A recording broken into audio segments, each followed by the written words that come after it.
Koko punya anak cewek, ya. Nah, gimana caranya Koko itu mengajarkan tentang kekudusan, bagaimana memulai pacaran, pernikahan, dan lain-lain? Anak saya satu, yang tertua, yang paling besar, cewek, 2 cowok. Jadi kalau sama cewek sama cowok itu beda cara raise anak-anaknya. Jadi kalau kalian nanti punya anak atau yang sudah.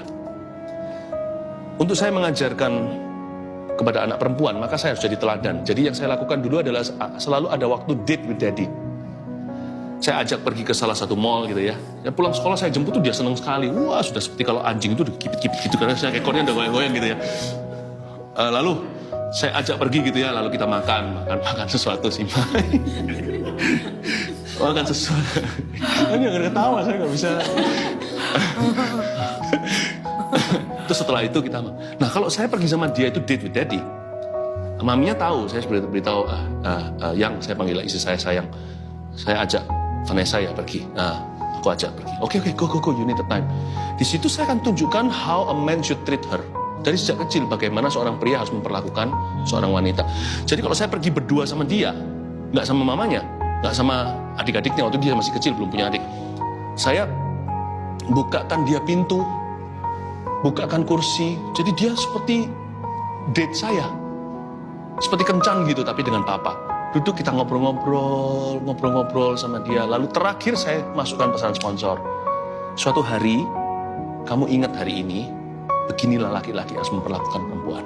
Seperti papa memperlakukan kamu hari ini, seperti daddy, dengan hormat dan dengan sopan.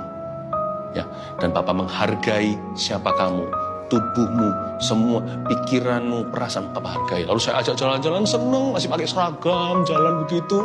Wah, dia bisa berbunga-bunga, besoknya tulis surat ke saya, thank you daddy. Lalu kasih cap-capan, stiker-stikeran segalanya. Itu saya simpan hingga hari ini. Jadi kalau sama perempuan begitu, Meti. Nanti kalau sudah besar, saya nggak perlu cerewet. Saya beritahu sama dia, ingat gimana papa memperlakukan. Jadi dia akan tahu kalau laki-laki tidak menghargai, menghormati dia sebagai seorang wanita yang berharga di mata Allah dan bagi keluarganya. Dia akan berkata, papaku aja nggak begini. Saya harap sih. Karena itu, ya saya minta supaya nanti jodoh anak-anak saya satu persatu pun dari Tuhan. Pasti ada orang-orang yang Tuhan sudah sediakan untuk setiap anak-anak kita. Termasuk untuk kalian semua yang belum punya jodoh juga. Suatu hari masing-masing akan ketemu. Ada kok orang-orang yang menghargaimu, laki-laki dan perempuan di luar situ, yang akan mencintaimu apa adanya, karena mereka cinta Tuhan lebih dulu. Yes, ada amin saudara-saudara? Yes. Amin.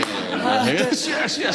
Ini ya, andai kata kalian semua yang di sana tahu nih, di balik layar ini, di belakang semua ini, orang-orang sudah semua angkat tangan, huru-hara dan berkata amin, haleluya.